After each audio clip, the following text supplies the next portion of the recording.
Thanks to Professor Luke O'Neill and Eileen Sharp for their uplifting chat. I hope that you feel more optimistic about the outlook for 2021 after that discussion. If ever there was evidence needed of the power of science to respond, it must surely be in the production of therapies and vaccines to respond to COVID. But COVID, whilst immediate, is not the only crisis facing the world. The issues of climate change and sustainability are surely two of the most important and significant, and business has a key role to play. Here to speak to us today is someone who has championed these issues over many years. Mary Robinson is a former President of Ireland, Chair of the Elders, former UN Commissioner for Human Rights, and has served as a UN Secretary General's Special Envoy on 3 occasions. She is a former Chancellor of the University of Dublin and a published author, with many other accolades too numerous to mention. I cannot think of anyone better placed to speak to us on this matter. Mary, thank you so much for joining us today. It is a privilege for us that you have agreed to deliver a keynote address on climate justice and a sustainable future. Many thanks, and I'm very happy to provide a keynote address because I'm supportive of what the IDA is doing. 2021 is going to be hopefully a more positive year than 2020, and I know that you have a new strategy for driving recovery and sustainable growth. And so I want to encourage you to align that strategy very much with Ireland's commitments and Europe's commitments under the Paris Agreement and the Sustainable Development Goals. And that's why I'm happy to talk a little bit about climate justice and a sustainable future. And maybe I should begin by explaining what I have learned about climate justice that reinforces the word justice, if I could put it that way. It's based on the layers of injustice of climate change. And I have, over time, identified about 5 layers. The first layer is the one I first encountered when I started working in African countries after my 5 years as UN High Commissioner for Human Rights. I was working on economic and social rights, the rights that really matter if you don't have them, rights to food and water, health, education, peace and security issues, particularly for women. And everywhere I went, I heard the same sentence, more or less: things are so much worse now. And it was the unpredictability of the weather. And I realized something that I hadn't appreciated when I was High Commissioner, the fact that climate change was affecting the poorest countries and poorest communities and small island states much earlier and disproportionately. So that's the first injustice, the disproportionate impact on the poorest countries, poorest communities and small island states who are least responsible. The second injustice is the gender dimension within that, and that women have different social roles. In a lot of countries, they have different power, they have different access to decision-making, always poorer, and they still have to go further in the drought for water, put food on the table, etc. And they are very often those who build resilience in their communities. The third injustice is the one that children have spoken about over and over again, the Fridays for Future, the intergenerational injustice that we're not providing a safe future for our children and grandchildren. The fourth injustice is a very subtle one, but an important one.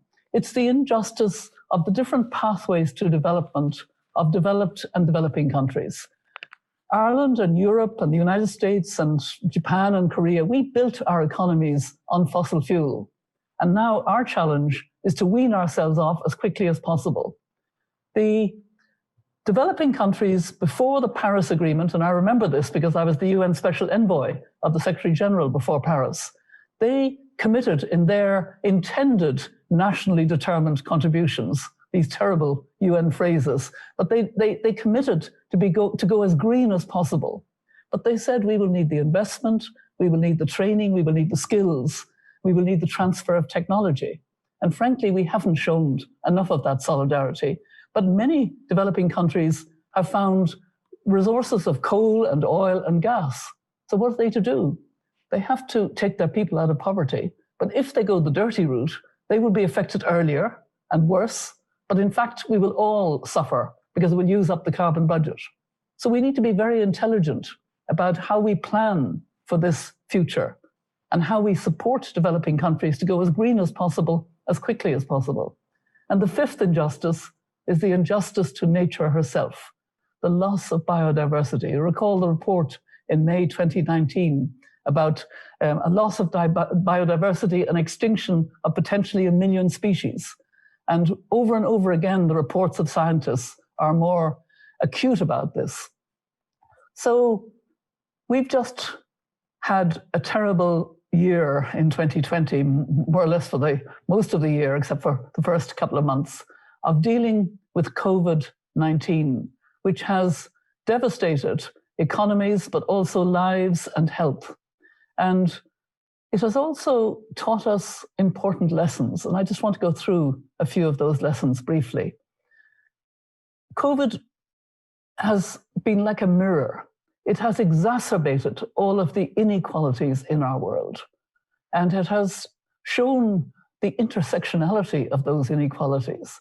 So it has brought together issues like Black Lives Matter, because when we look at the first of those injustices that I talked about, it's the brown and black and indigenous peoples of the world who suffer earliest and most, but who are least responsible. So Black Lives Matter, Fridays for Future, Me Too, campaigning against violence against women, it's all connected. It's all about the fact that we have a lot of inequalities in our world. And somehow, in building back better now, we have to address those. We can't go back to business as usual.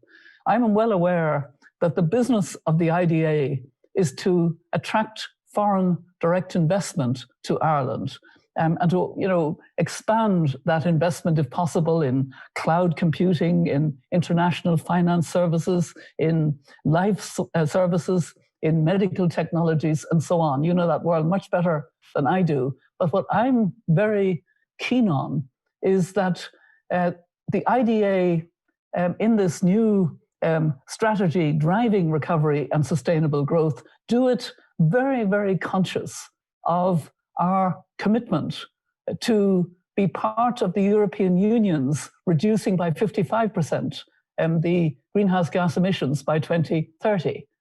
We're not on course for that at the moment in Ireland, as we know. We have good policies now, replacing policies that made us a laggard on climate change. We need to become a true leader. That is going to require a great deal of significant innovative thinking in ensuring that investments are tied to being aligned to the Paris Climate Agreement and the Sustainable Development Goals. I'm chair of the elders now, who were brought together by Nelson Mandela in 2007 to help to promote his legacy. It was his 89th birthday, and it was a great honor. I had attended his inauguration as President of Ireland. I had made a state visit to South Africa and had a great happy visit, actually, and fun visit in a way there at the time. And I met him subsequently when I was High Commissioner, and then subsequently post that, when he asked me to go to become part of the Gavi team dealing with vaccines, so relevant now to coming out of COVID. I chaired the Gavi Alliance Board for a number of years before handing over to my successors, including now Ngozi, who's a very good friend of mine. And the elders have a strong commitment to speaking to the financial world, to speaking to financial services about becoming more aligned with the Paris Climate Agreement. Last year, I took part in the task force on climate risk disclosure, which Mark Carney has played such a role in. And I actually sat beside Mark Carney at a meeting in Tokyo at lunch, and he was speaking very strongly about the need to strengthen the financial disclosure, to actually make the targets mandatory. And I see we're moving in that direction. Now, how does that affect the IDA's attracting financial investment, foreign direct investment into Ireland? Are we going to ensure that the foreign direct investment we attract is itself aligned? When we talk about cloud computing, I'm aware, but not in a specialist way, that computers also use a lot of energy, and it's not always clean energy, and there are other issues in relation to it. Is the IDA going to be a leader in addressing that issue?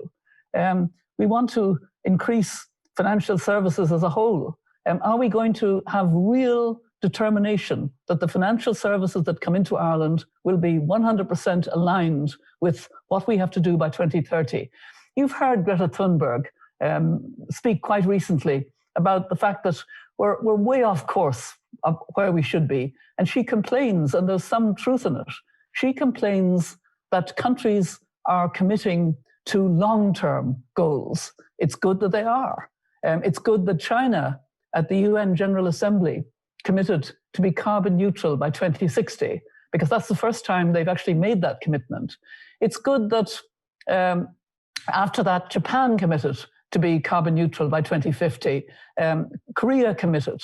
The Biden-Harris administration, which is just going to come in, has committed that the United States will be greenhouse gas emissions neutral by 2050. And of course, the EU had been there for some time with its Green Deal, with its strategy on biodiversity, with its mechanism for just transition, which I believe is extremely important.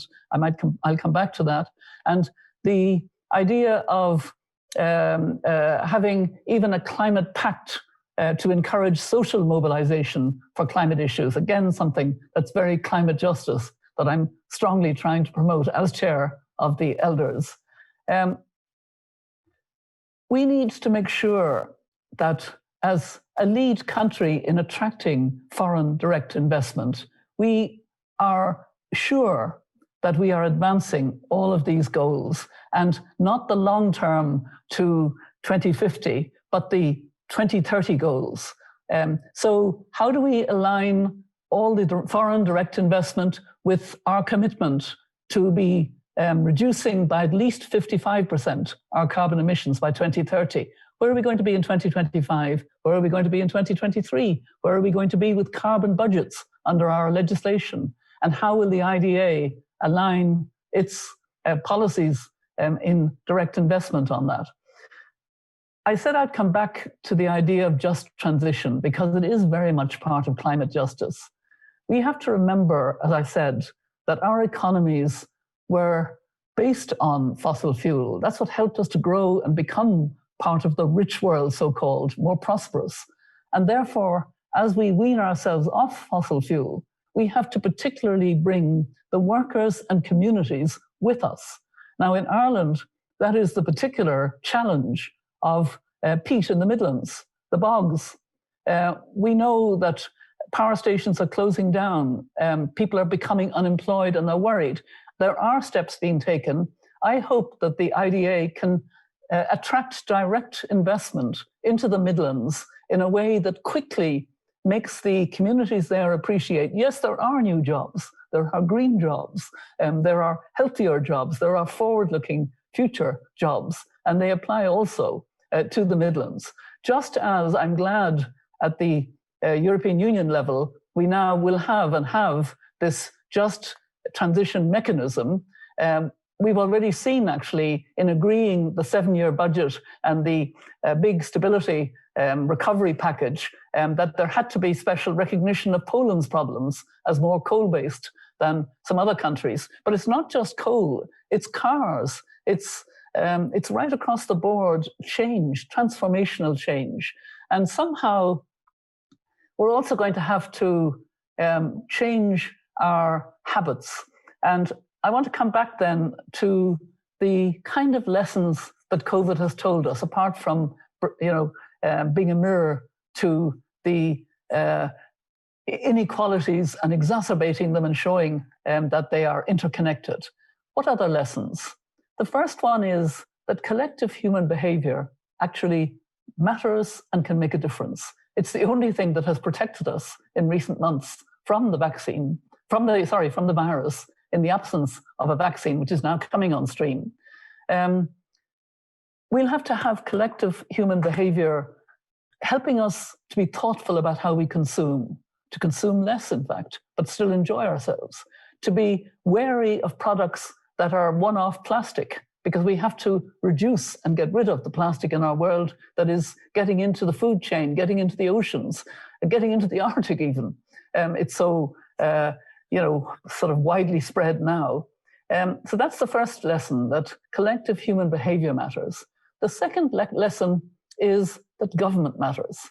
The governments that haven't handled COVID well have caused loss of life, great deal of more ill health, and also really bad news for their economies. And we know what governments we're talking about. It's very visible.